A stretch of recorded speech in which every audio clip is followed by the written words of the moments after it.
I comencem. Bueno, com he dit abans, vull explicar una miqueta la gènesi d'aquesta xerrada. Fa 7 o 8 mesos ben bé, no? O 9, potser, no sé, no? Ens van caure a les mans alguns articles sobre... Ja havia sortit una miqueta el tema, però van sortir alguns articles sobre que Rolls-Royce, per una banda, i algunes empreses americanes doncs, estaven desenvolupant els small nuclear reactors. No? I llavors, doncs, bueno, vam començar... Això seria interessant tractar aquest tema algun dia. En aquell moment, la Unió Europea no havia dit el que acaba de dir sobre l'energia nuclear i semblava doncs, que qualsevol coneixement sobre aquest tema en el nostre país i Europa, potser tret de França, doncs seria més un coneixement per augmentar coneixement que no pas per conèixer millor coses que potser s'acabaven fent a prop de casa teva, diguem-ne, no? Però bueno, ens va semblar que encara que fos aquesta la situació, és a dir, que fos només per al coneixement i per la curiositat intel·lectual de conèixer més bé el que eren els small nuclear reactors, quin era l'estat de la tecnologia, quins països estaven avançant, quins eren els principals paràmetres econòmics, doncs ja ens semblava interessant.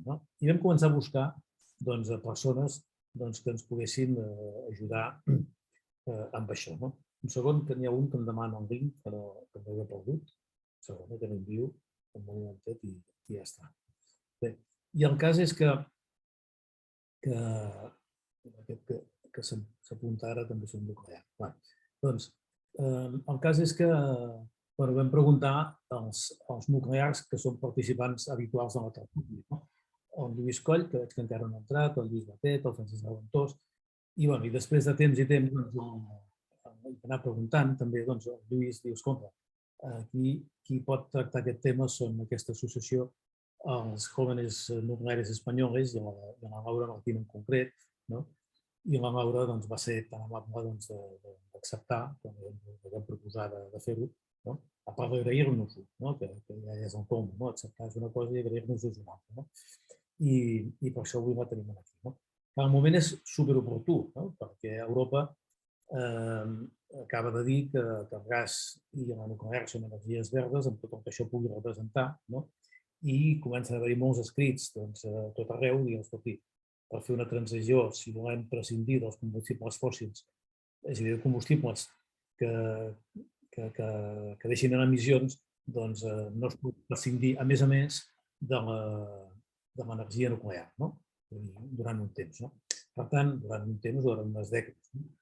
Això és molt controvertit i segur que té veus de tot tipus, però el que és segur és que d'aquest tema se'n parlarà i se'n parlarà més segurament en els propers anys i potser amb un altre tarannà que no pas el que se n'ha parlat en els darrers, agradant o no agradant.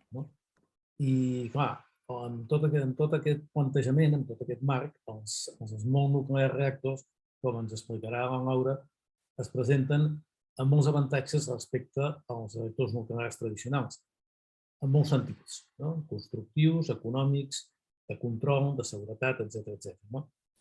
Per tant, el tema, si era de curiositat fa un temps, doncs avui és un tema que probablement tingui més futur del que ens pensàvem. I, per tant, jo crec que tenim una sort de tractar-ho i de poder conèixer de primera mà el que ens explica la Laura. Ella ahir em va ensenyar una miqueta la presentació i em sembla que és molt completa i farem el mateix que sempre, un xuleta de presentació que després, si ella ens la deixa compartir, no sé, l'enviarem a tothom i després tota la tertúlia que tenim després. Per tant, Laura, desmuteja't i endavant quan tu vulguis. Vale, perfecte. Bona nit, doncs moltes gràcies, Daniel, per la presentació. Com bé hem comentat, em presento una miqueta. Vaig estudiar Enginyeria Industrial a la Universitat Politècnica de Catalunya i després vaig fer el màster d'Enginyeria Industrial especialitzat en energia. Després vaig entrar a l'empresa d'IDOM, que és una enginyeria, arquitectura i consultoria que fa projectes internacionals, però en el meu cas estic en el sector nuclear i treballem pel client que és ANAF, que és les centrals nuclears d'Ascó i de Vandellós. I també fa uns anyets que estic a la junta directiva de Jóvenes Nucleares. Llavors vaig a compartir pantalla. África, el anfitrión inhabilitó la función de compartir las pantallas de los participantes. Ya está deshabilitada, ya está. Vale. A ver, vale, perfecte. Pues compartir, presentar. Vale, podeu veure la meva pantalla? Sí. Està bé. Perfecte. Molt bé, doncs us explicaré què és, abans de començar amb el tema d'avui, què és Jóvenes Nucleares.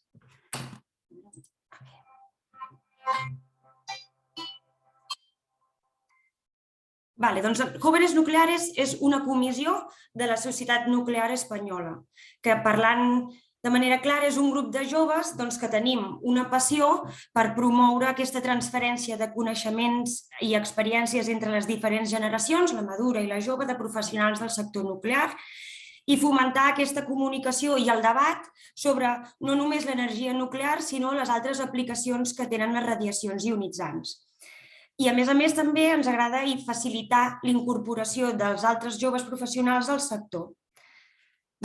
I doncs anem a parlar del que venim a parlar avui, que són els reactors de butxaca. Sí que la presentació veureu que està en castellà, perquè és una presentació que hem fet des de Jóvenes Nucleares, però la ponència la faré en català.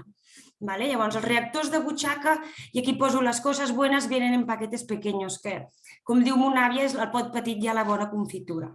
Llavors, aquesta presentació, com l'estructuro? Doncs aniré evolucionant a mesura que aniré fent un seguit de preguntes que les respondré al moment i espero així poder endinsar-vos a tots els presents en el món dels reactors de butxaca.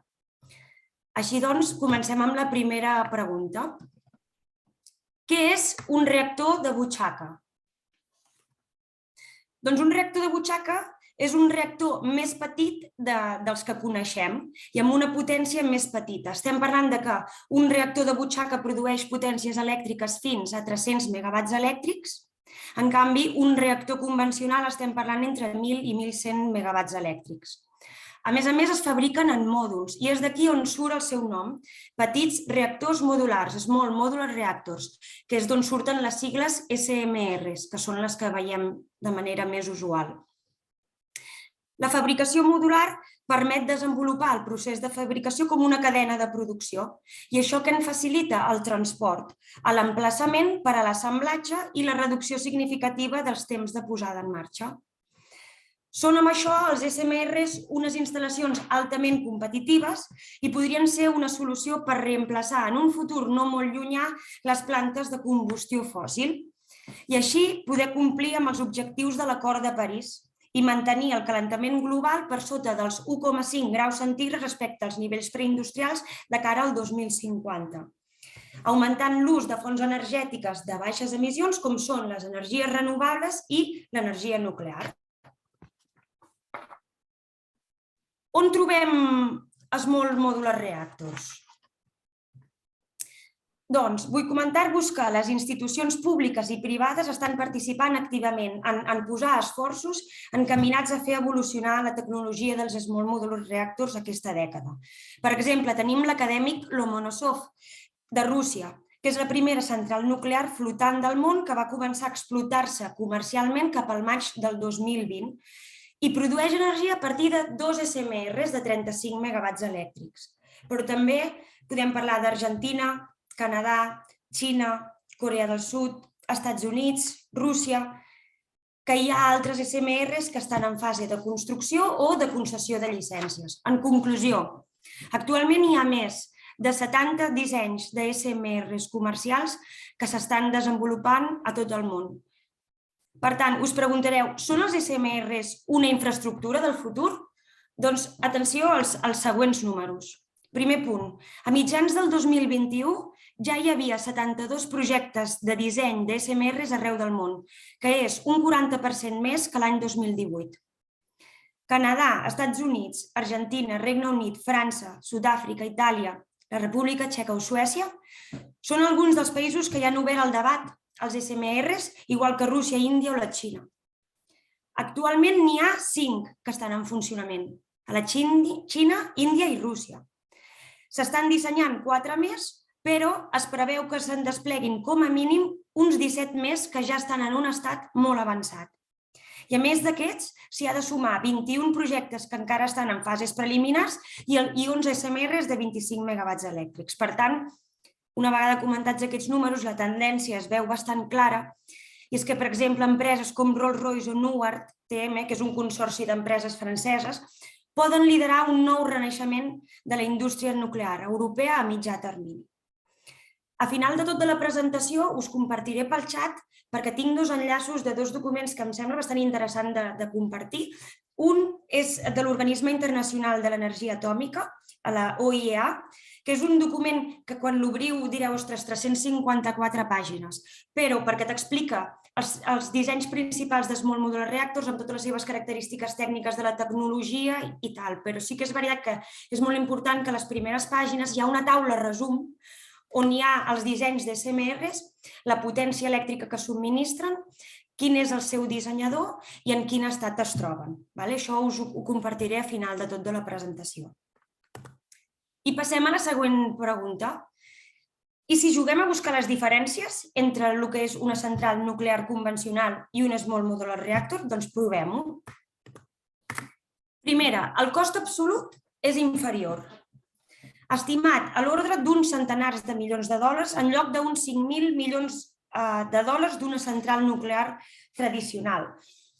Quins aspectes, per exemple, fan aquesta reducció de cost absolut? Doncs, per exemple, la construcció en fàbrica pot presentar uns beneficis addicionals perquè pots utilitzar tècniques de fabricació avançades com són la soldadura làser, que això permet reduir els costos, però és que a més també reduir les costoses inspeccions en servei.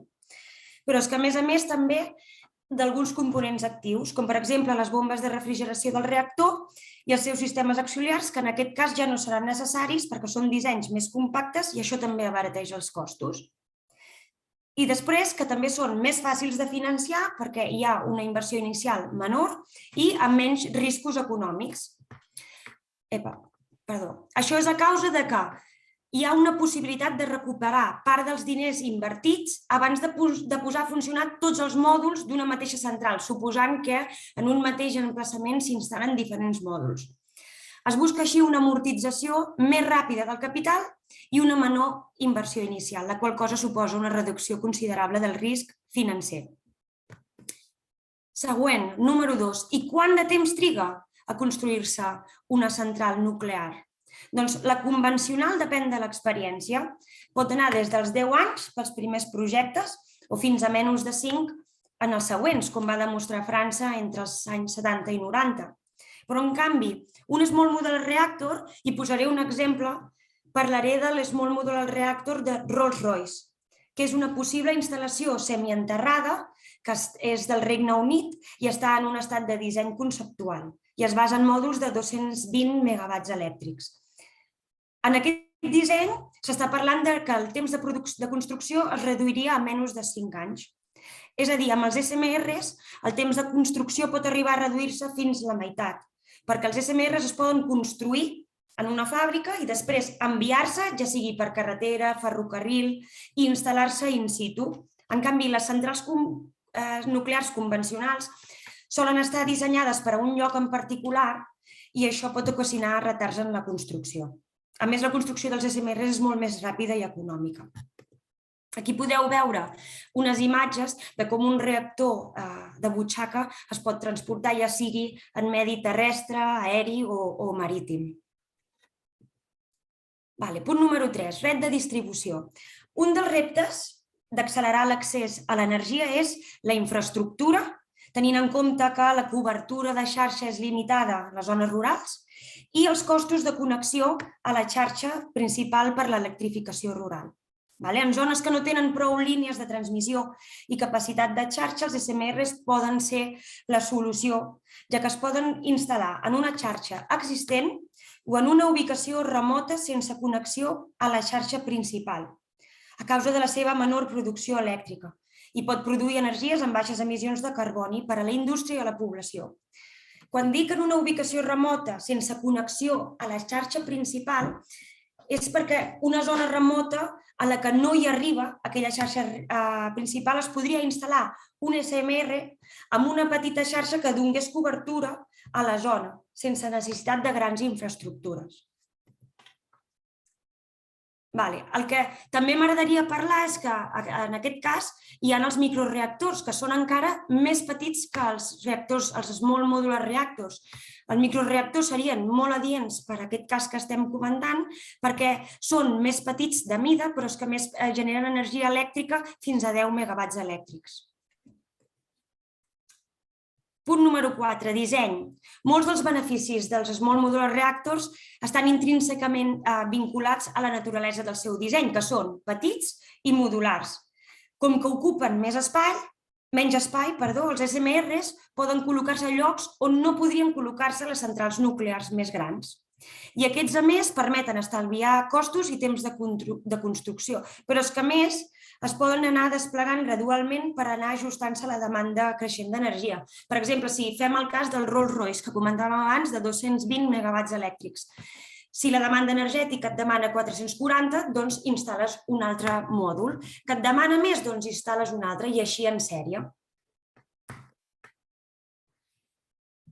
Hi ha una varietat molt àmplia de dissenys de Small Modular Reactors que estan en desenvolupament en diversos països. Alguns són versions simplificades dels reactors actuals, com per exemple els PWR, que són d'aigua pressuritzada, com és el cas d'Escó i Vandellós, o els d'aigua en ebullició, com és el cas de Cofrentes, però n'hi ha d'altres que es basen en noves tecnologies, com són els neutrons ràpids, els d'alta temperatura, els de sals foses. Llavors, aquí a la dreta podeu veure una taula resum d'alguns dissenys de Small Modular Reactors que estan en estat més avançats, amb la potència, tipologia i dissenyador. I aquí a l'esquerra veiem, en aquest cas, 4 exemples, que tenim el Carem, el NuScale i l'Empower, que els 3 són de tecnologia d'aigua pressuritzada, com és el cas d'Escó i Vandellós. La diferència és que NuScale i Empower són d'Estats Units i el Carem és argentí, i també la potència elèctrica que donen. El Carem estem parlant de 27 a 100 megawatts elèctrics, el NuScale de 45, l'Empower estem parlant de 125 a 180. I després tenim el Prism, que també és americà, de General Electric Hitachi, i aquest és de neutrons ràpids. Ara parlarem de la seguretat. En comparació amb els reactors existents, els dissenys dels Small Modular Reactors proposats són en general més simples i el concepte de seguretat per a aquests reactors es basa en 2 aspectes. El primer és les característiques de seguretat inherent del reactor, com per exemple una potència i una provisió de funcionament més baixes. Per seguretat inherent, què s'entén? Doncs l'aplicació d'uns principis de disseny que per les mateixes lleis de la naturalesa, de la física, eviten que es produeixin certs tipus d'accidents. Per exemple, el nucli del reactor es dissenya de manera que el coeficient de potència total sigui negatiu. Això significa que si el nivell de potència del reactor comença a augmentar, per alguna raó, es produirà espontàniament i instantània una realimentació que suposarà aquest augment i n'afavorirà la disminució. I després tenim els sistemes passius. Això significa que en aquests casos no necessitem la intervenció d'un ser humà ni d'una potència o força externa per aturar els sistemes en cas que hi hagi una emergència, normalment per sobreescalfament, perquè hi hagi pèrdua del refrigerant o un tall de flux de refrigeració. Per què? Perquè els sistemes passius depenen de fenòmens físics, com per exemple circulació natural, convecció, gravetat, autopressurització. Llavors, per acabar amb el tema de la seguretat, comentar que aquests marges de seguretat reforçats en alguns casos eliminen o disminueixen considerablement les possibilitats que es produeixin emissions perilloses de radioactivitat al medi ambient i al públic en cas d'accident. Següent punt, recàrregues de combustible. Els SMRs tenen poques necessitats de combustible. Llavors, aquestes centrals basades en aquesta tecnologia poden necessitar recarregar combustible amb menys freqüència. Estem parlant de 3 a 7 anys davant de l'interval en què ho fan l'actual, que és de 1 a 2 anys, 18 mesos, en les centrals nuclears convencionals. Per exemple, que això depèn molt del disseny. Hi ha SMRs que estan dissenyats per funcionar en cicles de 30 en 30 anys. Hi ha altres dissenys que funcionen amb un combustible que es diu TRISO, triestructural isotròpic, o amb sals foses, que poden anar recarregant el combustible sense deixar de funcionar. Però és que inclús en aquest cas, el fet que es fabriquin en mòduls també permet anar alternant les parades en els diferents mòduls. Pares un per recarregar el combustible mentre els altres t'estan funcionant.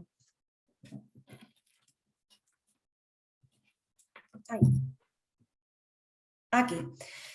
Els SMRs i les centrals nuclears, ara parlaré del sector nuclear en general, ofereixen uns atributs únics pel que fa a l'eficiència, economia i la flexibilitat, perquè mentre que els reactors nuclears proporcionen fonts d'energia distribuïbles, és a dir, poden ajustar la producció en funció de la demanda d'electricitat, algunes energies renovables com l'eòlica i la solar són fonts d'energia variables que depenen del clima i depenen de l'hora del dia. Els SMRs podrien combinar-se amb les energies renovables i incrementar-ne l'eficiència en un sistema energètic híbrid. I aquestes característiques que estic comentant ubiquen els Small Modular Reactors en un lloc molt important del procés per a una transició d'energia neta i alhora ajudar els països a complir amb els ODS, els Objectius de Desenvolupament Sostenible.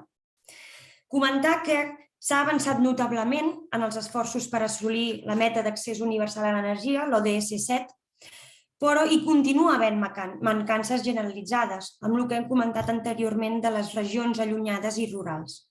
Llavors, atès que les iniciatives a escala mundial procuren posar en pràctica solucions netes i innovadores, un augment en l'ús d'energia renovable i la implantació de SMRs podrien ajudar a satisfer aquestes mancances.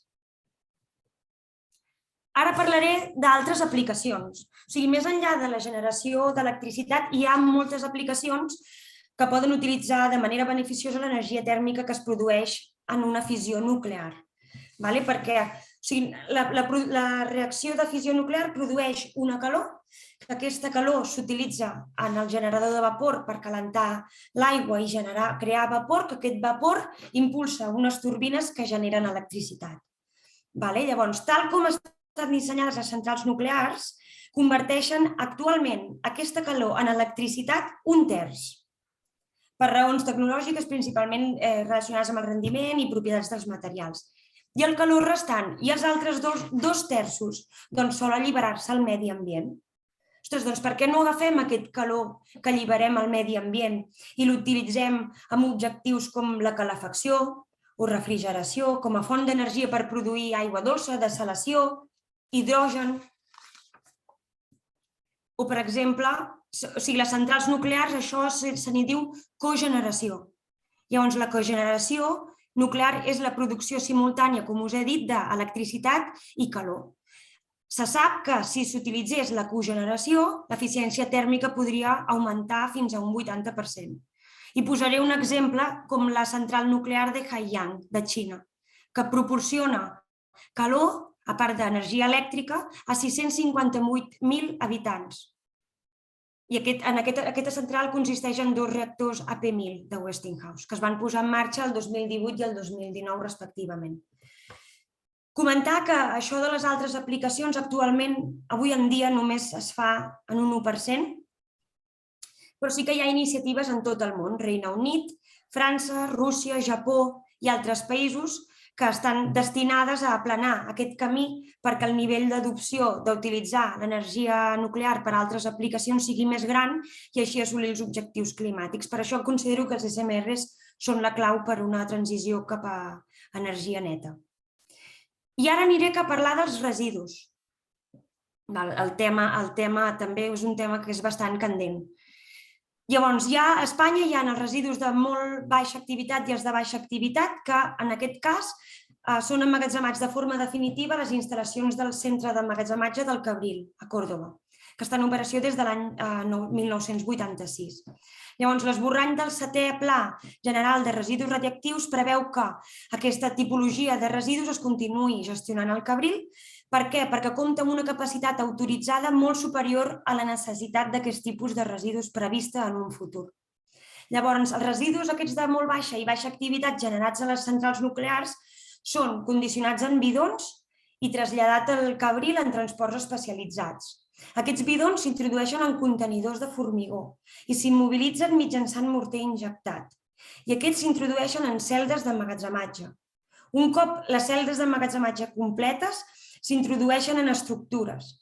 I després, completades totes les estructures, es posa una cobertura final i al final una última capa de terra vegetal perquè s'integri en l'entorn. Llavors, en aquest punt, començaria la fase de vigilància i control que duraria aproximadament 300 anys. I després hi ha els residus d'alta activitat, que a Espanya el combustible nuclear gastat o irradiat s'ha emmagatzemat en piscines de combustible irradiat de les centrals nuclears. Però hi ha una previsió de saturació de les mateixes que ha obligat a desenvolupar un sistema complementari d'emmagatzematge, que estem parlant dels ATIs, Almacén Temporal Individualizado. Actualment a Espanya hi ha 5 ATIs en funcionament a la central de Trillo, Ascó, Almaraz i Cofrentes, així com a José Cabrera, que és la central que està en desmantellament, i la que es troba en procés de desmantellament com la de Santa Maria de Garoña. També m'agradaria comentar que l'any 2004, aquest últim punt d'aquí, es va sol·licitar que es desenvolupessin uns criteris per dur a terme una única instal·lació d'emmagatzematge temporal, l'Almacén Temporal Centralizado, per residus d'alta activitat. Des d'aleshores, Enresa ha estat treballant en el projecte d'aquesta instal·lació i el desembre de 2011 es va designar Villar de Cañas, a Cuenca, com la seu de l'ATC i el centre tecnològic associat. Llavors, el Consell de Seguretat Nuclear va fer un informe sobre el disseny proposat, que va ser emès el 2015, però el 2018 es va aturar. Es va sol·licitar al Consell de Seguretat Nuclear la suspensió temporal d'aquest informe que estaven preparant. Llavors, per què parlo de l'ATC? Perquè ofereix un seguit de beneficis, com són els que comento aquí. Afavoreix una gestió conjunta de futur del combustible irradiat, eliminant la dependència de costos que hem de sufragar als altres països anualment per la custòdia d'aquests productes radioactius.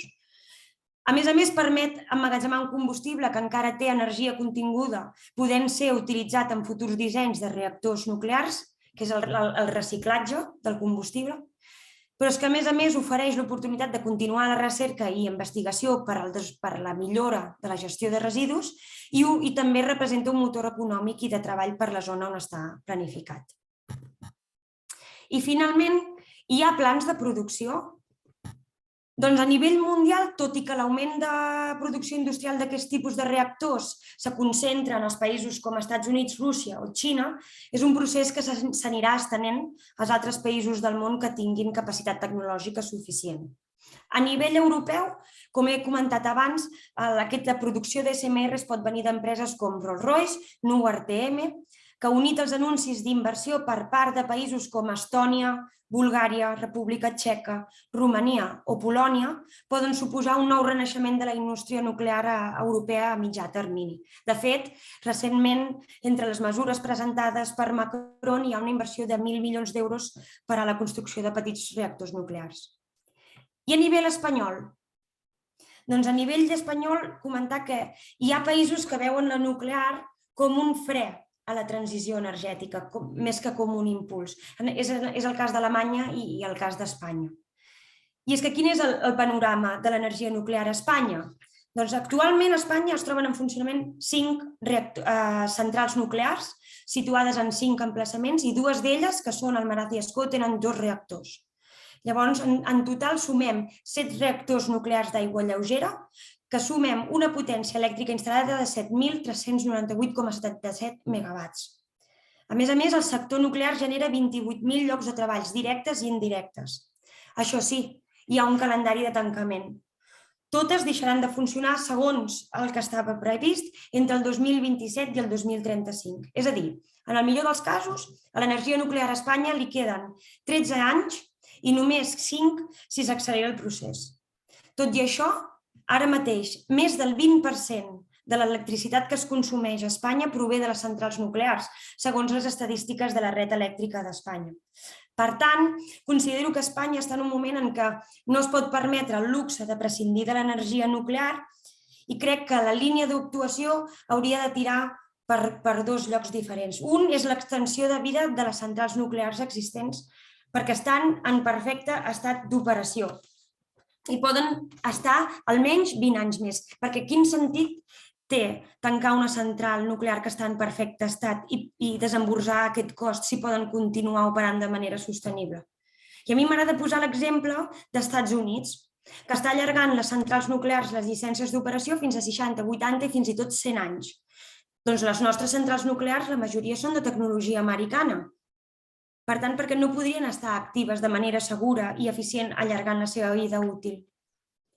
I, a més, una altra línia d'actuació seria, per què no, la construcció de noves centrals nuclears o nous reactors de tecnologia avançada com ho són els SMRs. I aquí la meva presentació. Ara és el torn de parlar entre tots. Moltes gràcies. Molt bé. Gràcies, Laura, perquè ha sigut molt sintètica. Potser ja pots deixar de compartir pantalla? Sí, no sé com... Estic provant, a veure... Dejar de compartir. Ara. Sí, bé. Doncs anem a començar la sessió de tertúlia. Gràcies per l'exposició. Molt bé. No sé si algú vol començar, si no, jo tinc una. Començo jo. Doncs comença tu, Joan.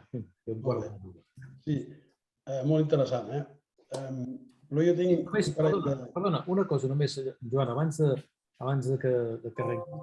Només voldria dir una cosa. La sessió d'avui és sobre els reactors nuclears de butxaca i no sobre nuclear sí, nuclear no. Recordem això perquè venim a aprendre de la tecnologia i de l'estat del desenvolupament d'aquesta tecnologia al món i no discutir sobre els pros i contres de la nuclear, que això tocaria un altre dia. Doncs demanaria encara que a vegades costa, però que respectem això. Endavant, Joan, i torno. Sí, jo tinc dues preguntes. Una és la flexibilitat dels SMR. És a dir, perquè si han de ser compatibles amb les renovables, han de ser flexibles, si no tenen un problema sèrio. L'altra és conèixer d'on prové el combustible i l'enriquiment del combustible. És a dir, si això es farà aquí, si el combustible és espanyol, si ve de fora, si s'enriqueix a fora. És a dir, les dues preguntes. Doncs començarem amb el tema de la flexibilitat. Amb la flexibilitat et refereixes, Joan, a que puguin estar operant centrals nuclears i energies renovables, o sigui, centrals nuclears amb la tecnologia de Small Modular Reactors a la mateixa vegada que les energies renovables. No, que puguin modular, que no vagin sempre al 100% com van ara, que puguin anar al 20%, al 30%, al 50%, al 100%. Clar, o sigui, per això, de fet, un dels beneficis de que siguin mòduls és que aquí és on està la flexibilitat i et pots adaptar a la demanda energètica. Això vol dir aturar el reactor, per exemple, 8 hores al dia. Això no serà possible. O sigui, un reactor flexible vol dir que no vagi a 100% de potència. Vol dir que vagi a 80, vagi a 60, com fan les centrals de cicle combinat o com fan les centrals de carbó.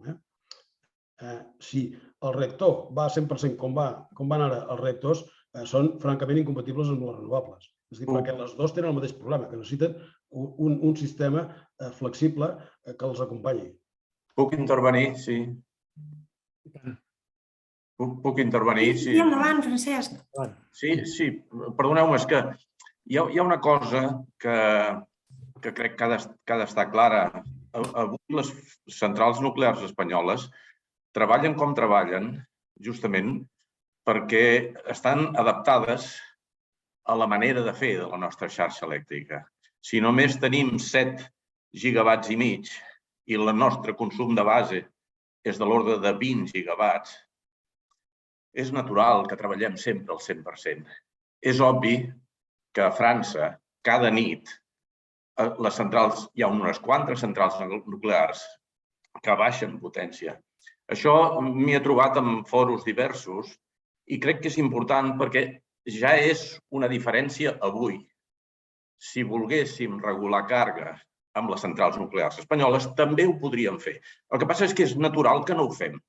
Per aquests dos números que he dit, són 7,5, en tenim 20 de base i potser tenim pics de 35 o dels que siguin. la millor gestió de la xarxa elèctrica espanyola és probablement la que s'està fent. Aquestes centrals, treballar-les de base. Però el cas és que sí tenen aquestes capacitats amb el seu temps de resposta, que és bastant bo. No és tan bo com el de les hidroelèctriques, però que és bastant bo. Això s'ha de veure tècnicament. I la pregunta, si avui ja està resolta pels reactors actuals, vegeu a França, doncs per descomptat està resolta pels Small Modular Reactors. Deixa'm que et digui, Francesc, que jo tinc la sospita que els problemes de manteniment que tenen a França neixen d'aquí. Aviam, jo ja ho saps, probablement sabeu que he treballat a França i sabeu que he fet una sèrie de coses a França, no?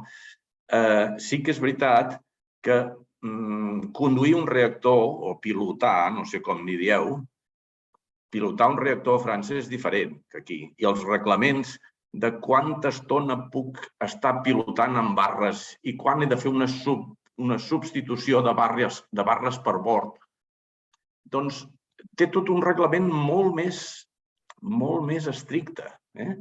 I, per descomptat, treballen més.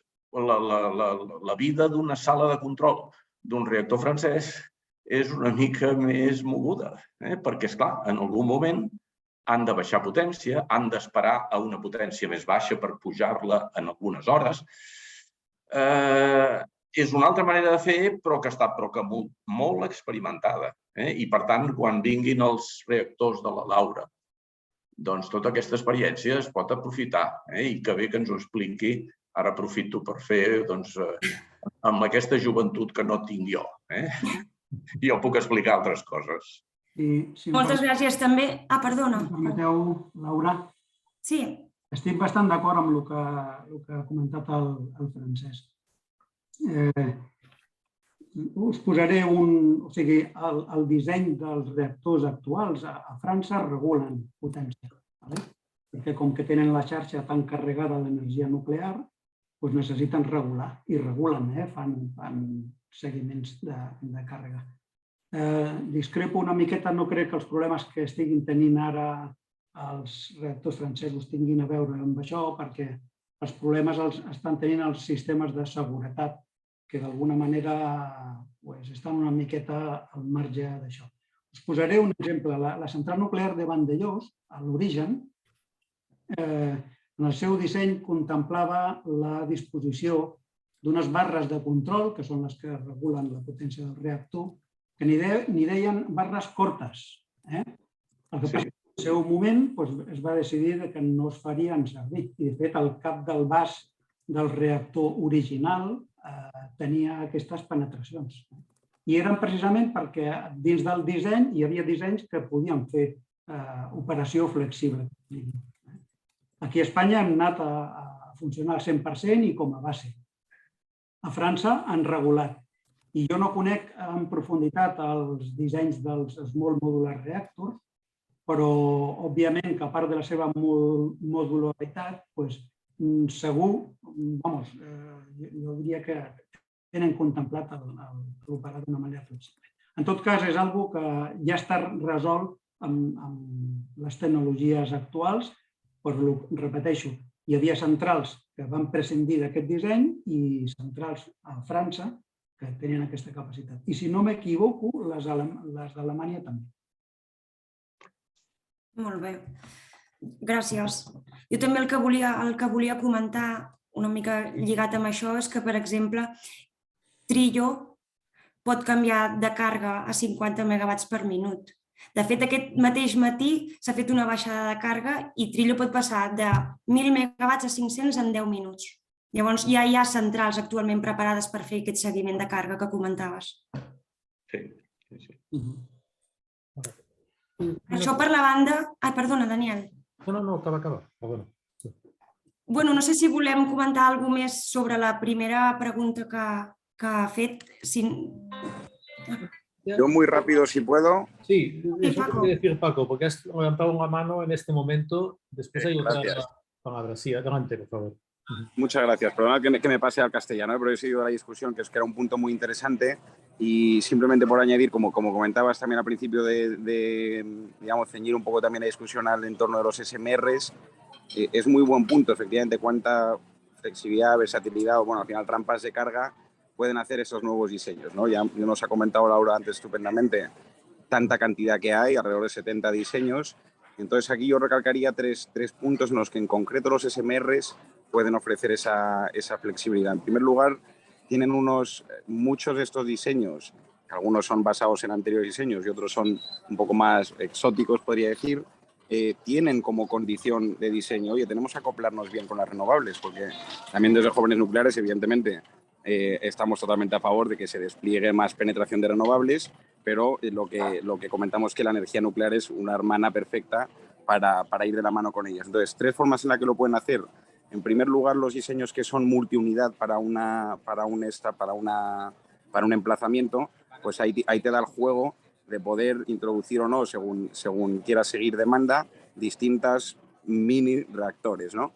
Otro es que en estos diseños nuevos también, pues el diseño de las propias barras que tienen menor potencia nominal al final, o del boro, o del sistema que funcionen, pueden hacer seguimiento de carga más rápido. Y el tercero son los almacenamientos térmicos generalmente que pueda haber. Un ejemplo de ello es el propio diseño de TerraPower, que lo conoceréis más si os digo que es la empresa de Bill Gates, que unido, por ejemplo, con los diseños que parten de un refrigerante de sales fundidas, pues te da ese potencial para tener un almacenamiento térmico, que quiere decir que yo tengo el reactor casi siempre a una potencia estable, pero me da ese juego en el que puedo adaptarme a cuánto entrego a red. Y de hecho añado una cuarta. Si además te metes en un emplazamiento que además de generar energía eléctrica, produce otra commodity como puede ser calor, hidrógeno o las que nos ha comentado Laura antes de salinizar, ahí también puedes hacer un juego en cuánto viertes a red y cuánto llevas a tu otro proceso industrial, digamos. Entonces hay varios mecanismos en concreto para los SMRs que los hacen ser más versátiles en el propio seguimiento de carga, que será evidentemente relevante y en una red, según vayamos viendo que incrementan los porcentajes de penetración renovable y veamos pues una gestión de la variabilidad también pues una miqueta más interesante, ¿no? Gràcies, Paco. Jordi, tenies una paraula demanada? Endavant. Jo mateix? Sí. Val, com que hi ha un fotimer de Jordi, sempre he de preguntar. Val, hola, Laura. Molt interessant. Jo volia preguntar... Els avantatges són evidents, eh? Jo volia preguntar-te, a la teva presentació, a l'apartat 8, hi ha una gràfica on justament surt el que acaba de comentar el company, la desalinització, etc. Que la podries tornar a mostrar, sisplau? Hola, bona, sí, Jordi, ara la comparteixo. Bueno, una captura de pantalla, no cal tampoc A veure... que engeguis vídeo... Vale, doncs a veure, em faig un moment. És que si no et preguntaré com si fes mímica i no ens entenguem. Vale, voy. A veure, un minut, que ja ho tinc. Que passa que no sé si es veurà... A veure... Bueno, és igual, mira, és igual. Si no, comparteixo un moment pantalla, ja està. Comparteixo pantalla. Vale. No volia que fos complicat, em sap greu. No passa res. Compartir. Vale. Correcte, és aquesta, sí. Sí. Vale. Vale, a veure... És que, a més, no m'ha donat temps a mirar-la. Bueno, aquesta presentació també la compartirem. Vull dir que aquesta taula, que depèn de la temperatura de funcionament, doncs poden servir per una aplicació o altra. Val. En la part de District Heating i Seawater Desalination, aquesta què vol dir? Que està vinculada, es pot fer en qualsevol tipus de reactor, no? Aquestes dues? Sí. O sigui, aquí tenim els principals tipus de tecnologies dels reactors que he comentat abans.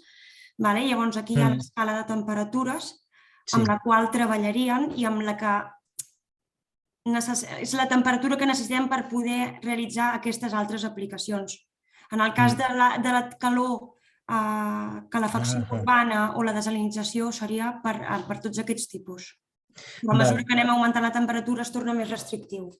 Sí, és que justament ja enquadra que als 700 graus tenim la Thermochemical Hydrogen Production, que ja quadra amb els electrolitzadors d'estat sòlid que treballen amb uns 700-800 graus centígrads. Aquests, la generació d'hidrogen, pel que veig, no es pot fer amb les tecnologies que... Les tres primeres comencen per dalt, no? Els de molt alta temperatura, els refrigerats per gas i els refrigerats... Ai, no, i els de sals foses. En concret, aquests m'interessa els de sals foses, no? Els de sals foses, que... Digues. No. Perdona, Jordi, digue'm. El de sals foses, que justament és el que acaba de mencionar el company, els SMR contemplen aquesta tecnologia per emmagatzemar l'energia? O sigui, jo ho he entès que sí, però m'ho pots confirmar? En el cas concret dels de sals foses? Sí. Sí, o sigui, aquí l'únic que canvia és el tema del refrigerant, combustible i el funcionament, però les altres característiques són iguals per tots. Vale, doncs ja està. Perdona, perquè més que fer-te una pregunta era per intentar entendre-ho jo i ja està.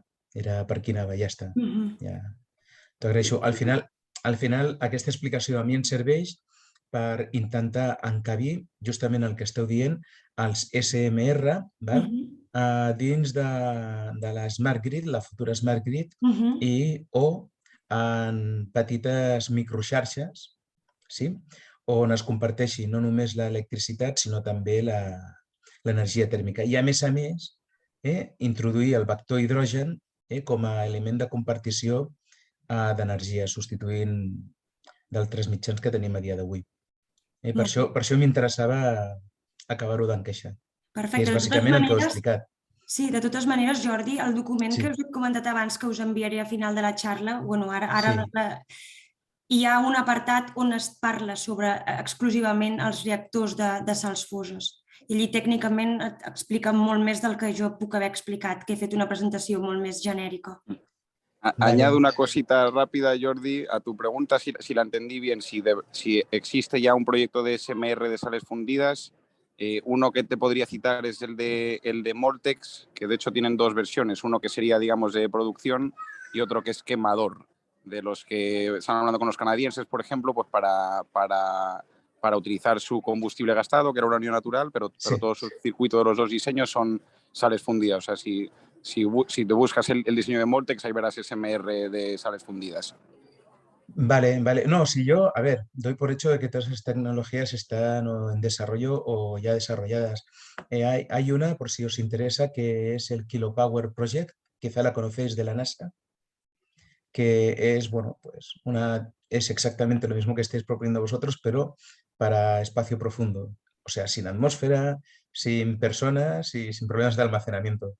Se sobreentiende, ¿no? Que, casualmente hace poco me enteré que funcionaba, pero y ya está, por aportaros algo. Merci, gracias. Merci. Gràcies. Ara baixaré la mà i tanco. Sí, jo tenia una pregunta, Laura. Tu has dit que la inversió era molt menor, no? Parlaves de 5.000 milions versus, diguem-ne, 500, no? Per tant, 10 vegades menys, no? També la potència és bastant menor, no? I no es dic gran cosa, no has parlat dels costos operatius, tampoc, no? I, per tant, la meva pregunta és, es disposa d'informació sobre costos de producció per megawatt hora estimats, diguem-ne, dels small nuclear reactors? És massa d'hora per saber aquesta informació? Hi ha alguna cosa publicada?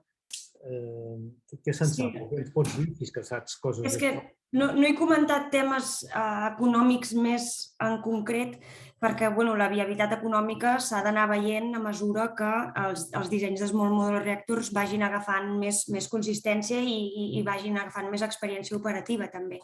I clar, llavors, també un altre dels temes, perquè no he parlat dels temes econòmics més concrets, és perquè al final el preu del megawatt hora depèn de molts aspectes, de molts factors, i un d'ells és la càrrega impositiva. I això depèn de cada país. Llavors, clar, encara és una mica prematur potser per poder... Nosaltres no tenim números d'aquests tan en concret. Pep. Et centelles, com vulguis. Em desmutejo. Sí. Molt bé, Laura. Moltes gràcies. És molt Gràcies. interessant.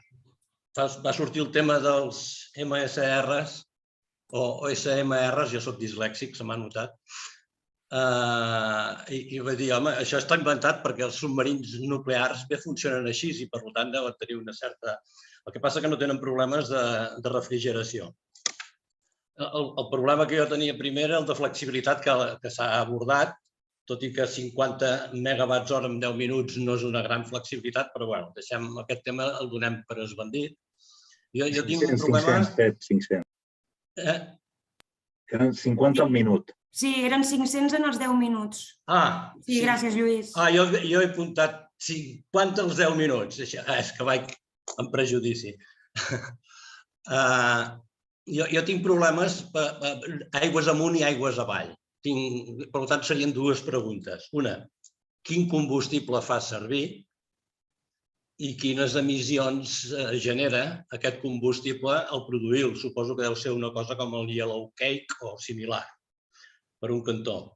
Per allò que no ens fem trampes al solitari, perquè com que l'emissió es fa a Rússia, doncs de CO2, el CO2 de Rússia hi ha el telón de acero i no arriba a Europa, aquelles coses. Això és aigües amunt. Quin combustible fa servir i quina generació d'emissions produir aquest combustible té. I aigües avall és que parles de generar calor i després del reactor hi ha d'haver-hi un cicle combinat, una turbina, que hi ha d'haver per fer electricitat. Perquè tampoc acabo d'entendre la dessalació a baixa temperatura és dessalació sense electricitat. Vale, doncs ataco primer la primera pregunta de combustible. Al final, aquí que estem parlant dels SMRs no canvia, és a dir, s'hauria d'adaptar al que ja existeix, perquè aquí el coll de botella no és la tecnologia, que sigui una tecnologia nova, sinó que és el llicenciament, que és complicat. I per això la idea és adaptar el que ja està llicenciat. A més, els small modular reactors el que sí que necessiten és menys.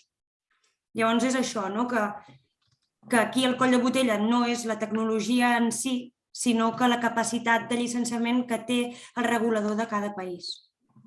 Però continuem venent que l'energia nuclear no emet CO2 i això és una trampa al solitari. No l'emet dins d'Europa, però l'emet a l'Àfrica, o l'emet a Rússia, o l'emet a Austràlia. Per això he fet jo la ironia del telón de acero, que el CO2 emès a Rússia no arriba a Europa. Sí, si em permets, el cicle de vida de la nuclear té emissions de CO2 que són comparables amb les renovables. Perdó, no parlo del cicle de vida, parlo només de les emissions de CO2 per generar combustible per la fase operativa. Llavors, si el cicle de vida, les emissions són tan petites, la part del combustible encara és menor.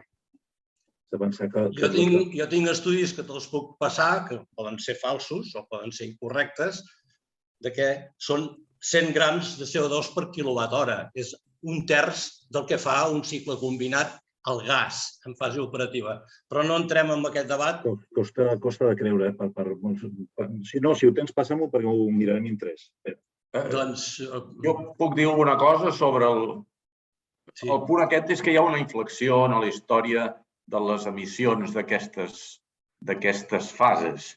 I això es produeix cap a l'any 2008, més o menys. A vegades va bé tenir un vell professor en el grup. Abans del 2008 sí que és veritat que hi havia un dubte sobre aquestes emissions, les que es produeixen en tot el procés de mina d'enriquiment. I llavors va venir justament un professor d'universitat, de la Universitat de Singapur, concretament, que va tenir aquella paciència que no tenen molts i va resseguir tot això i crec que hi ha una inflexió i ens en anem als números que diu el Lluís, que tot el procés, mineria, enriquiment i cicle de vida, tot el procés és realment vàlid. És correcte dir que les emissions de la producció d'un quilowatt hora nuclear són petites, són petites. I són de l'ordre de les emissions que produeix el produir un quilowatt-hora solar o eòlic. Aquests números que tenen aquesta inflexió, és veritat que hi ha publicacions anteriors al 2008 que donen aquest número que has dit tu, ara no sé si deies d'aquest ordre, 100 grams per quilowatt-hora, em sembla que has dit això. Sí. A partir del 2008 es parla entre 66 i 15 grams, no 100, entre 66 i 15, que s'allunyen molt dels 450 que estem dient en el cicle combinat, bàsicament. Llavors, jo aquest número, esclar, si voleu us passo justament la publicació clau, la d'aquest profe de Singapur, que va posar la literatura tècnica potes en l'aire. Havia de ser profe. La literatura que jo t'oferiré, que pot tenir uns anys, també és una síntesi de 90 estudis de cicle de vida seleccionats i fent els mitjos i fent això. Perquè les emissions depenen de la qualitat de la mena d'urani. I, evidentment, es consumeix la que té més qualitat, que genera menys treball i més emissions. Però, bueno, aquest és un tema per plantejar. Sí, un detall només. També depenen d'una altra cosa, de la vida que tindrà realment aquesta central. Si tu l'atures al cap de 2 mesos de treballar, què fas? Concentres tota aquesta emissió en aquells 2 mesos de treball o en aquells 20 anys? Aquesta era una de les fonts d'incertesa. Aquesta era una de les fonts d'incertesa que va trobar aquest home. El que passa és que a vegades llegim coses... Ara podria haver-ne... Per això jo et parlo de comparar només la fase operativa, la generació de combustible nuclear. Bé, doncs, quedem un dia i en parlem. Exacte. I potser... I anem a la segona. Al darrere d'aquestes màquines que fan calor, què hi ha per fer electricitat? Però m'estàs preguntant per com va tot el circuit, com funciona? No, perquè a la central nuclear d'Ascó hi ha la central nuclear que fa calor i amb aquest calor fa vapor i fa funcionar l'equivalent del cicle combinat. Bueno, no és cicle combinat, és una turbina. Al darrere d'aquesta màquina hi deu haver-hi una altra màquina que produeix l'electricitat. Clar. O sigui, hi ha... Quina? És un alternador. O sigui, el que tenim és el primer circuit primari que té el reactor. Llavors, allí és on es produeix la reacció de fissió, produeix calor i va al circuit secundari. Tenim el secundari, que tenim el generador de vapor. Allí augmenta la temperatura del líquid, surt vapor. Aquell vapor passa per una primera turbina. El vapor que surt d'aquella turbina passa per uns components que es diuen MSRs, que són uns reescalfadors del vapor i li treuen la humitat. El que fan és millorar-li la qualitat de vapor perquè torna a passar per unes turbines, que aquestes turbines transformen l'energia calorífica en mecànica i aquesta turbina final és la que fa moure el regulador, o sigui, l'alternador. I aquí és on es produeix l'electricitat. I llavors hi ha el terciari, que és el que té aigua de focus fred. Que això l'altre dia ho comentàvem, els SMRs al final també necessiten un focus fred. Com tota la tecnologia nuclear, perquè ens basem en el cicle Rankine. O sigui, i al final és això. No sé... És a dir, que al final la paraula clau està dita, és el cicle Rankine. És a dir, que tu fas calor i després fas anar una màquina a través d'una cosa equivalent al cicle combinat i un alternador. Clar, o sigui, al final ja tenim... Llavors el paquet de les 3 coses ja fa una mica més de bulto, ja no és tan micro. Bastant petit, per l'escala. Bastant petit per l'escala, i si em permeteu... Ja no és tan modular, aquestes turbines, les 2 turbines que has explicat, no són tan modulars. No estàs parlant d'una turbina de 1.000 megawatts, són turbines de 50. Això és bastant més compacte. I a més, si em permeteu, hi ha alguns estudis, no sé com de lluny han arribat, per fer servir cicles de Brayton de carbó supercrític, que serien molt més eficients amb les temperatures que toca, amb reactors refrigerats amb metall líquid. O sigui que això no és només per reactors petits, és també per reactors grans, s'està estudiant però no... També s'està parlant d'aquests cicles de Brayton supercrític per reactors per centrals termosolars. No estaria lluny, però no desconec si algun d'aquests comercials, no crec que cap d'ells encara estigui apostant per això, i el que em sona és que tots estan per als cicles de vapor.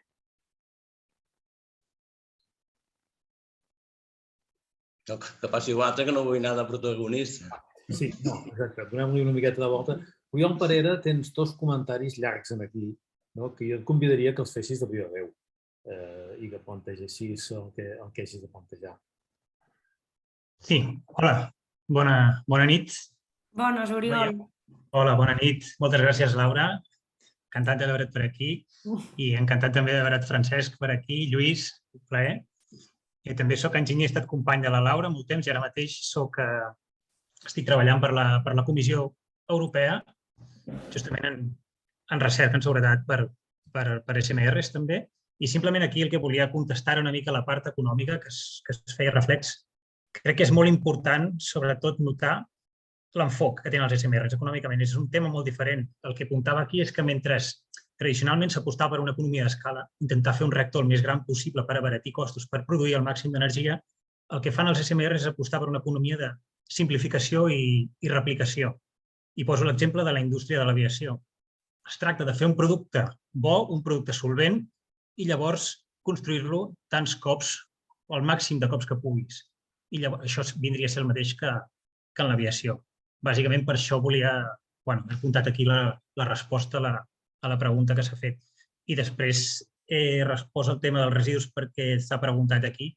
Simplement un reactor, un SMR al final funciona exactament igual que un reactor tradicional, simplement és que és petit i modular, però la tecnologia, sigui una tecnologia moderna o més tradicional, tant es pot implementar en un reactor gran com en un reactor petit.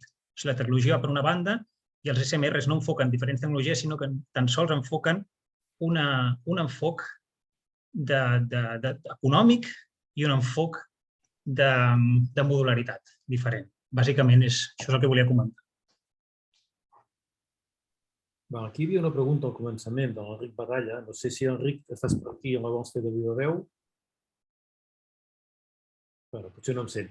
Que pregunta si el residu més reactiu és el cesi 137 i si hi ha una comparativa de quants residus produeix per megawatt hora amb un SMR o amb un reactor convencional. És a dir, si genera més residu de cesi 137 un SMR o un reactor convencional. Jo crec que aquesta és la pregunta. Bàsicament, la resposta és que produeixen proporcionalment el mateix. No hi ha una diferència, a no ser que llavors ens enfoquem a uns reactors diferents, que diguéssim són els d'espectre ràpid. Tradicionalment, tots els reactors, el 99% dels reactors, ja siguin SMRs o de gran escala, funcionen amb un espectre tèrmic, un espectre de neutrons lents, el que t'aboca a tenir uns residus en concret, que són els residus que hem tingut sempre. En el cas que anéssim a una tecnologia de reactor diferent, que ja hem tingut en el passat i que a gran escala només té Rússia avui en dia, a nivell gran, llavors podem tenir el que se'n diuen els que ja ha comentat el company aquí abans, els reactors reproductors, els breeders, que reciclen el combustible. Llavors poden reduir bastant la vida d'aquests residus i llavors canvia la composició. Ja no vindríem a tenir el mateix espectre de residus que tenim tradicionalment, sinó que tindríem un altre aspecte i, a més, de vida molt més curta. Però el que s'ha de dir és que aquests reactors sí que estan en un estat de desenvolupament inferior, perquè els SMRs que estan en una fase d'implementació bastant immediata i ràpida són reactors que estan bàsicament basats en tecnologies, com ja ha comentat la Laura, en tecnologies existents. Funcionen amb aigua, no funcionen amb plom líquid, no funcionen amb sals foses, i llavors aquests reactors són de més fàcil implantació perquè són capaços de veure de tota l'experiència que hi ha hagut en el passat i llavors els processos de llicència, que això és el que encareix brutalment poder tenir un primer reactor de demostració, llavors això s'ho estalvien. I és per aquest motiu pel qual aquests reactors que estan en fase ja d'implementació prou imminent en aquesta dècada, doncs no solucionen directament el problema dels residus, sinó enfoquen directament a un tema econòmic, bàsicament. El dels residus hauria de ser molt més endavant i necessiten un impuls econòmic, diguéssim, molt més gran, en aquest cas. I, Daniel, si em permets preguntar-li a l'Oriol, Com que has comentat, Oriol, que treballes per la Comissió Europea, tot i que treballis en el sector de la seguretat, quina és la política europea per tenir aquests reactors realment implantats amb un primer prototip aquesta dècada, però potser uns quants més en 2 dècades? Quin és el nivell d'inversió? Com estem ajudant a les empreses? Com has dit, jo estic en seguretat i el tema de policy va per altres bandes i a Europa és molt complex, tremendament complex. O sigui que no puc respondre això, la veritat. Em sap greu. D'acord, gràcies. Joan, jo crec que l'observació que fas potser millor que l'expliquis bé i agafis la clau. Jo, de tot el que heu explicat, en trec les següents conclusions.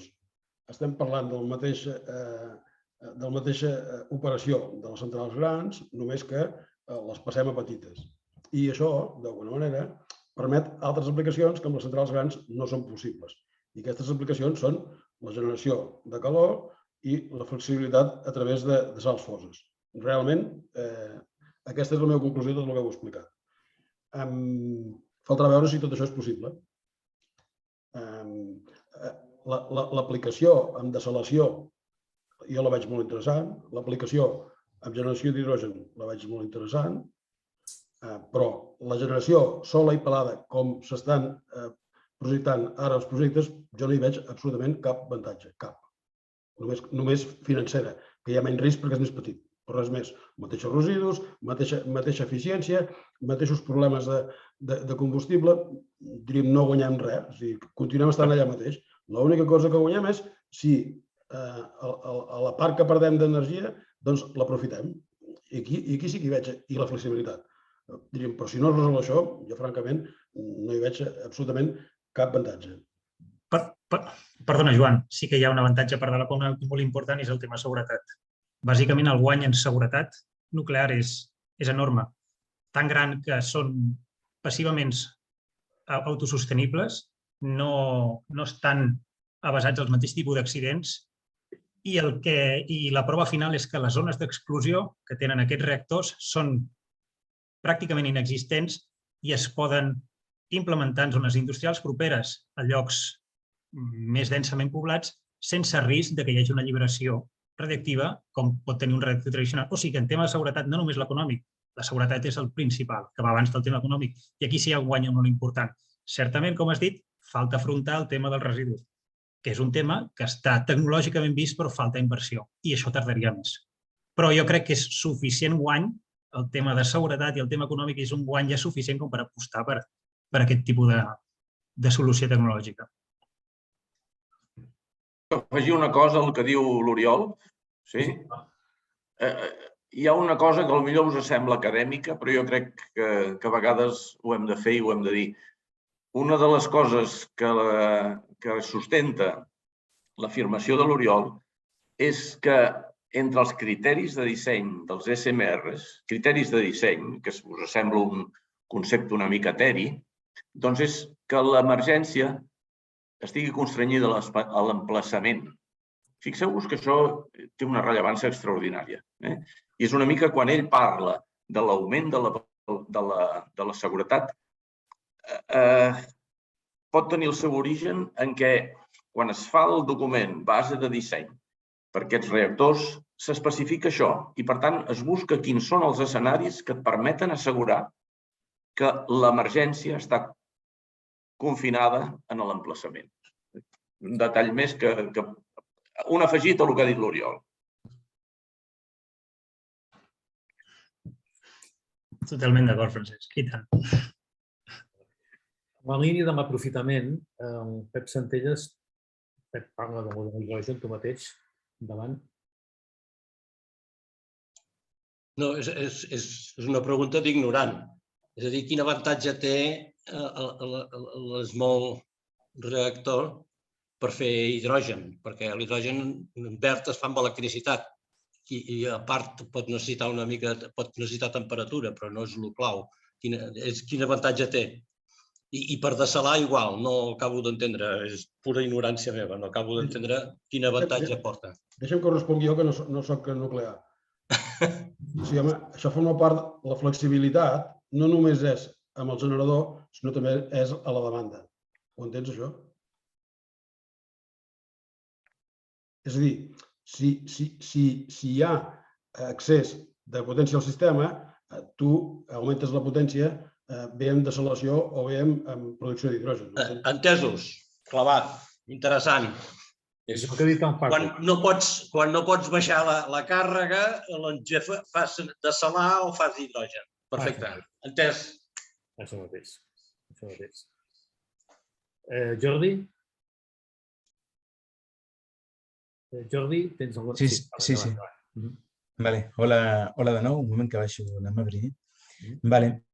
Ara jo li he estat donant voltes al que havies comentat, Laura, i el que he anat sentint, encara que hi ha algunes coses que no les he acabat d'agafar amb les preguntes, als últims comentaris, però el que sí que et volia preguntar és la visió de la implantació de tots aquests desenvolupaments que s'estan donant a terme arreu del món.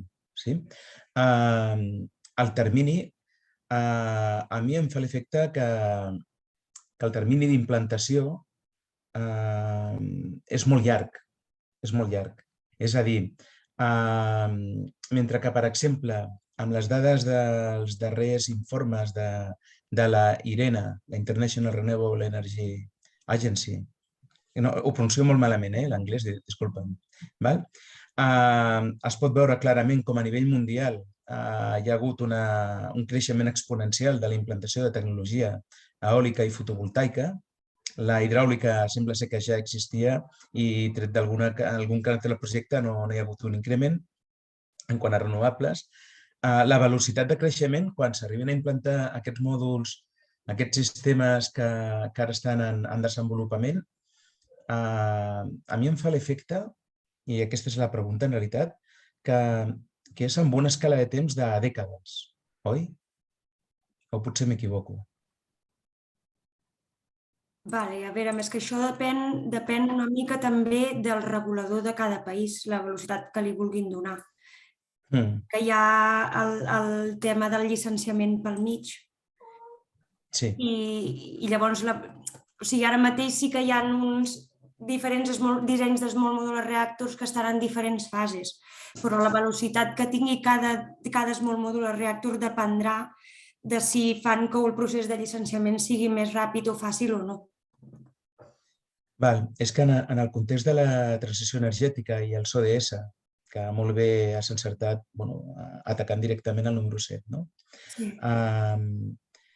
allà en aquell context és evident, i a més ja ho heu dit tots en realitat, ara els darrers comentaris que fèieu, que complementa perfectament, pel fet que té en funcionament zero emissions, complementa perfectament la intermitència i la incertesa associada al funcionament tant de la fotovoltaica com la eòlica, que actualment són les que estan creixent més, justament en aquest marc de la transició energètica a nivell global. Si parléssim de la Unió Europea, ja en parlaríem, que hi ha un paradigma una mica diferent, com tu bé has dit, d'altres regions, com per exemple la Xina o els Estats Units. És que als Estats Units, per exemple, NuScale ja està a la fase final de llicència. En aquest cas sí que el període va anar molt més accelerat. I França, perquè jo sempre acabo parlant de França, no sé, tinc una fixació, sembla ser. I França, què tal? M'ho pots tornar a refrescar? Perquè sí que ho has comentat, però una mica... He comentat una frase només de la notícia que ha sortit fa poc de tot el que va anunciar Macron sobre que volia implantar això, no? He dit 1.000 milions d'euros. No em vull equivocar, 1.000 milions d'euros en aquest disseny, no? O sigui, al final de tota la presentació he començat que hi ha països que veuen com a fre, o sigui, que s'oposen al tema de l'energia nuclear, però n'hi ha d'altres que no, i França és un exemple que està a favor de construir més reactors nuclears.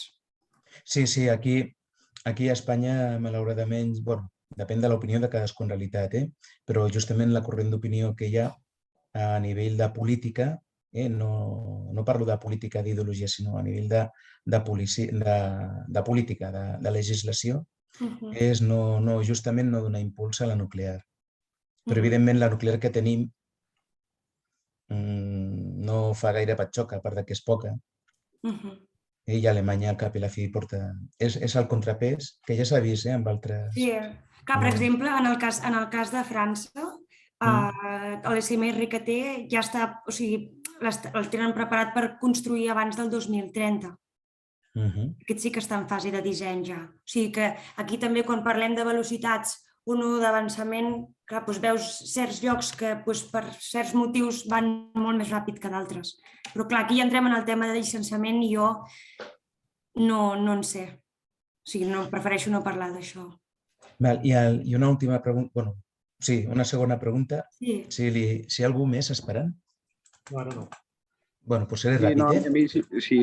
Jordi, sí me gustaría compartir con vosotros, que ha dado un par de ejemplos ahora, Laura, de que tu pregunta es muy buena al respecto de tenemos cierta prisa, ¿no? por los objetivos de la transición ecológica, que tienen que ser evidentemente exigentes, pero que también hay que hacerlo con celeridad, ¿no? Y entonces es buen punto el decir, oye, la solución de los SMRs va a tardar décadas, como comentas, o la podemos tener disponible ya.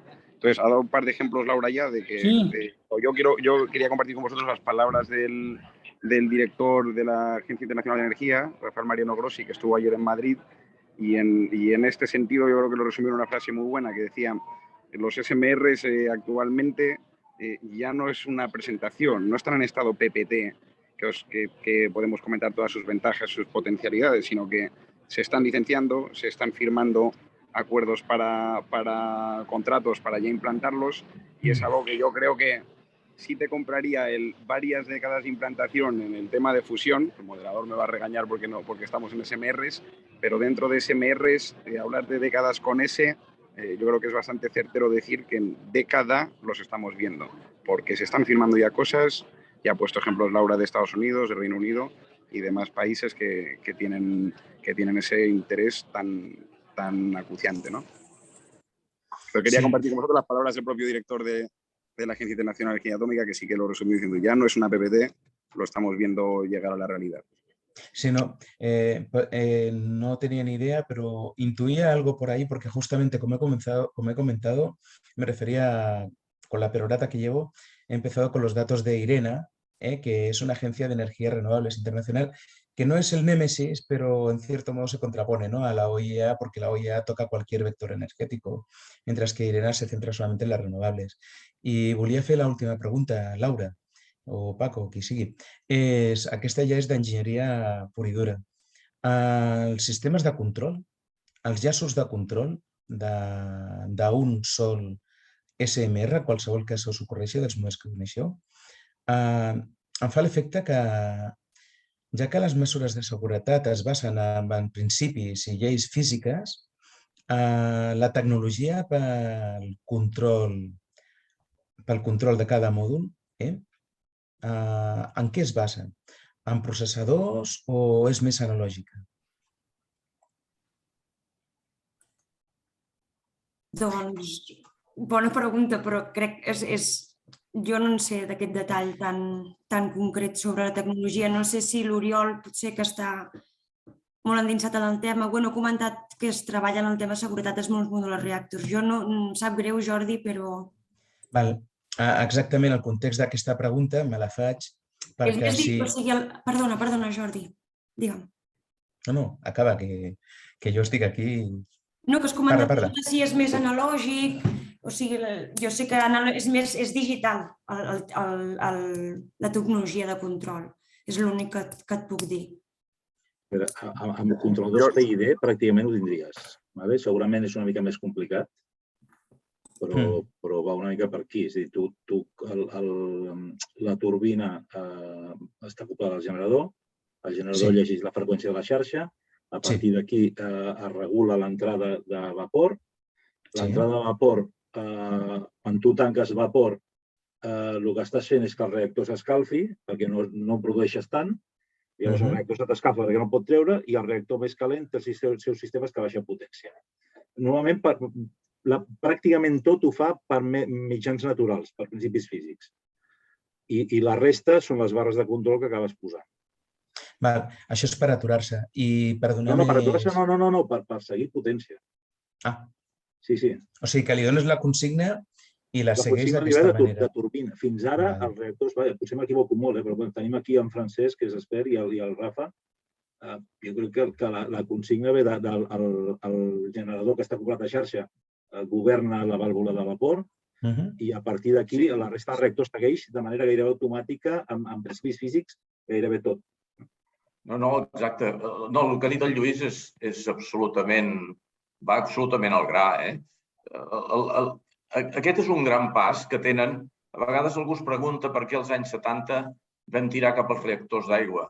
Doncs perquè tenen un parell de seguretats inherents, que les ha citat la Laura també, que van decantar la bàscula cap a això. I una d'elles també és la que ha comentat el Lluís. Normalment, quan s'escalfa el moderador d'un reactor, la potència baixa. I és curiós, no tenim pujades de potència divergents.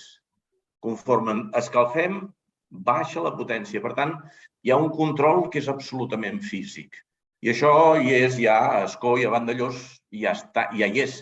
I a tots aquells que utilitzen la tecnologia d'aigua tenen també aquesta possibilitat. I val per l'aturada i val també per la regulació, per les dues coses. No sé què ha passat ara. Sí, algú està Estem veient l'escriptori del Santiago Moreno. Ara estem veient. Sí, Santiago. Bueno, jo de fet havia acabat, només estava corroborant el que estava dient el Lluís, i he fet una mica d'al·lusió a una cosa que també ha dit la Laura, i això és el que volia parlar d'aquesta coherència. Tot això es va pensar en aquell moment. Jo he fet una pregunta una mica estranya i ja que l'he feta dono una mica d'explicació de per què l'he feta. La principal cosa, per no dir l'única, però la principal cosa amb la que alguna cosa sé o he dit que sé és justament en microxarxes, microxarxes híbrides en renovables. I justament un dels problemes que encara a dia d'avui existeix amb els inversors que converteixen de l'eòlica, de la mecànica del vent i de la solar fotovoltaica i d'altres, en DC o en AC, un dels problemes que tenen és a l'hora de paral·lelitzar diferents fonts quan hi ha un canvi sobtat de la demanda, que era justament el que s'estava parlant amb en Pep, el que comentava el Pep. Això passa per un tema d'electrònica, en realitat, dels inversors i quan es maneguen grans potències, perquè justament es prové d'una cosa que vaig aprendre fa poc que es diu en català control per l'estatisme, en anglès DRUP, que és que justament en alterna la freqüència de la xarxa, de la tensió, baixa quan hi ha més demanda del que es genera. Això és un efecte físic, justament, que té a veure amb certes màquines rotatives que s'utilitzen com a generadors. Clar, el paradigma amb les microxarxes, que és l'únic enfoc on jo estava pensant, en comunitats energètiques locals, per exemple, el DRUP, el control per estatisme, és massa lent per poder donar resposta tant de sincronització entre diferents fonts com per la demanda. I una cosa que havies comentat, que em sembla superinteressant perquè cobreix el gap que tenen la solar i l'eòlica, és la de ficar SMRs a microxarxes. Però, clar, el control s'hauria d'ajustar a la jerarquia de control de les microxarxes. I per això la pregunta de si era més digital o més analògic, és a dir, basat en gest físic, en comportament físic, doncs tenia aquest rerefons. I gràcies per respondre-m'ho, que ja us faré preguntes, ja. I no dic res més. Ja està. Merci. Molt bé. Jo tinc un comentari, ja que les tertúlies són energia i societat. Hi ha una altra cosa que em temo, que no hi haurà diferència entre les centrals actuals i els Small Modular Reactors, que és l'opinió pública. Molt em temo que es veuran com qualsevol altra central nuclear o atòmica, quan passem a l'opinió pública canvia a vegades el terme. No sé si hi ha cap esperança de canviar aquesta tendència i altre cop depèn del país. Això estem d'acord, però em temo que en això no farà una diferència tampoc. Això és un dels objectius que tenim Jóvenes Nucleares i la societat nuclear espanyola realment, no? Aquesta esperança de que a poc l'opinió pública pugui anar tenint un punt de vista una mica més positiu. Nosaltres al final el que intentem és divulgar i divulguem en foros com aquest, també anem a instituts, anem a universitats, anem a bars i el que intentem és parlar sobre el sector nuclear, posar-lo més proper a les persones i intentar que aquesta opinió pública que tu comentes que potser és l'únic que no varia d'una central nuclear convencional, els SMRs, que pugui tenir cada cop una millor acceptació. És el que intentem i és el que esperem aconseguir. Jo crec que ho estem aconseguint, a poc a poc. A poc a poc. Molt bé. Francesc Auria té un comentari. Francesc, què vols fer? No estàs parlant amb mi, no? Ok. Vinga, va, fes rodar. Vale. No, la pregunta ve quan estem ara dient l'exemple de França, que és públic perquè ho ha manifestat. Jo m'imagino que no estem parlant de capital privat, sinó que estem parlant d'EDF, perquè el senyor Macron pot ser el president de la República, però és el president també d'EDF. I llavors, quan el sentim a parlar, hem de saber quin barret porta. La meva pregunta és, en aquests reactors petits, el capital privat està manifestant interès? Seran els estats, al final, els que entraran en aquest no nova tecnologia, sinó nous equips modulars?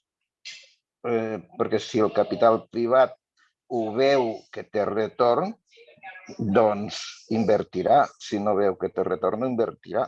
La meva qüestió és simple de mercat i retorn de capital.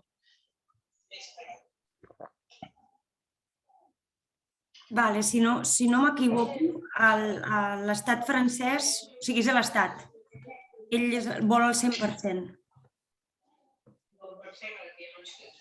Laura, si em permeteu, crec que al Macron li falta el 15% d'EDF i ja ha manifestat. Correcte. Ha arribat ja al 85. Sí. Doncs vol el 15% restant i després, per exemple, la foto als Estats Units és una foto on, òbviament, hi ha un recolzament, hi ha un alineament entre el Departament d'Energia i les empreses, els negociants.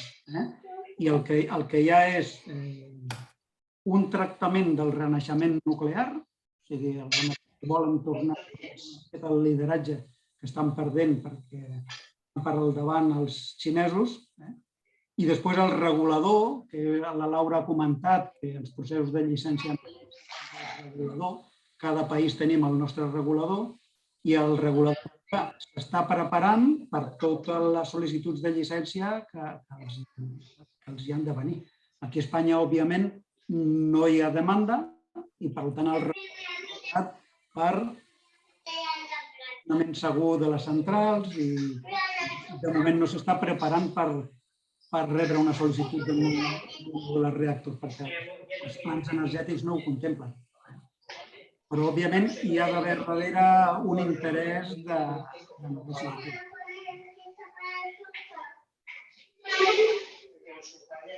Algú que té soroll de fons, si us podeu mutejar els que no esteu parlant, millor, sisplau.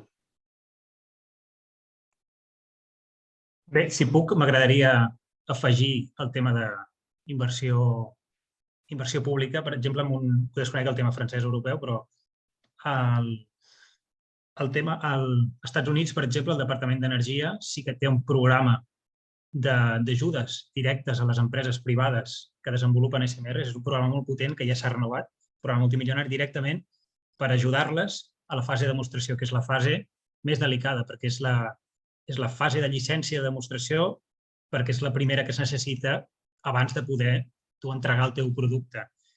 I la quantitat de diners públics que posen directament per facilitar el desenvolupament d'aquests tipus de dissenys és inigualable a la resta del món, sense tenir en compte, evidentment, el que fa la Xina, perquè no estaríem parlant d'un país que funciona igual que nosaltres o que els països occidentals.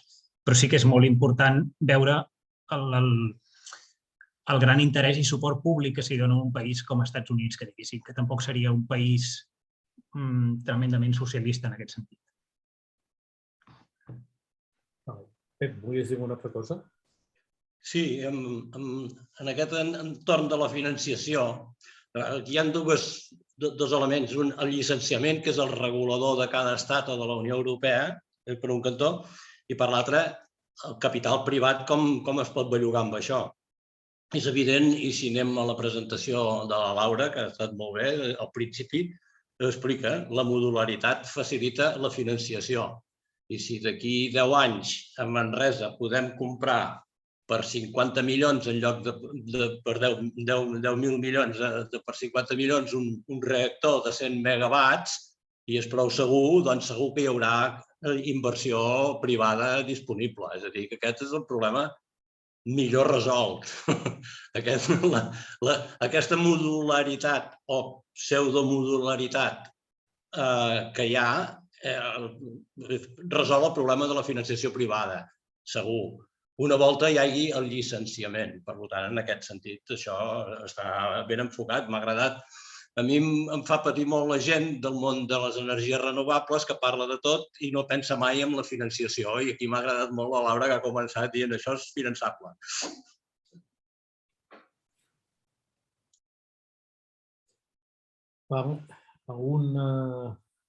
¿Alguna intervención más?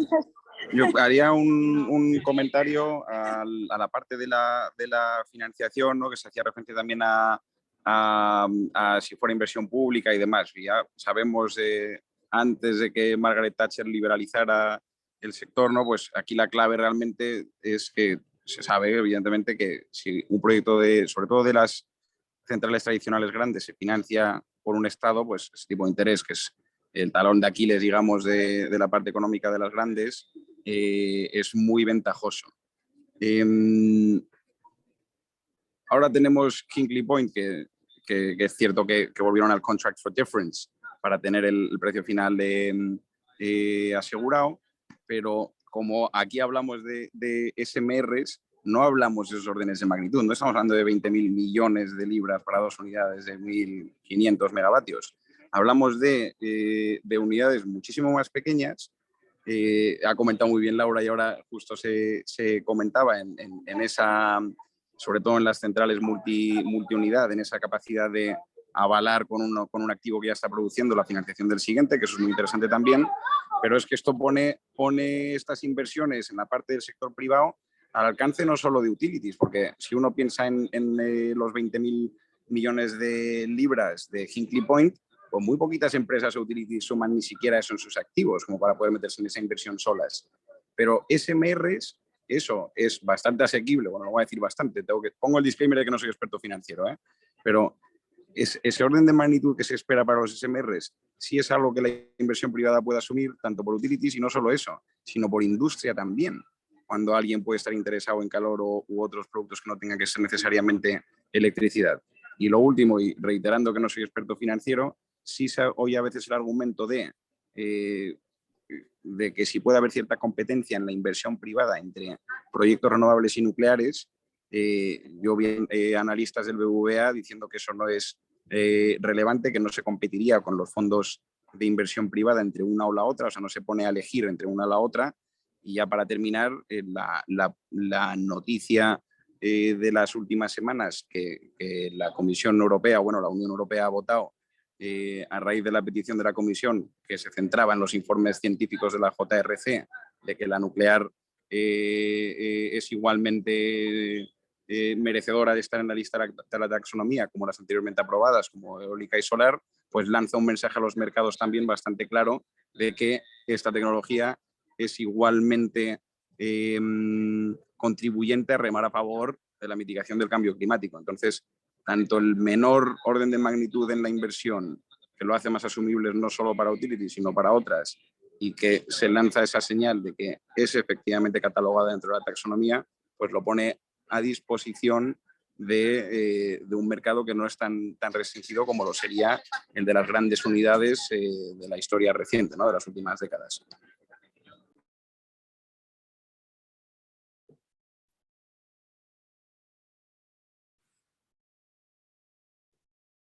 Molt bé.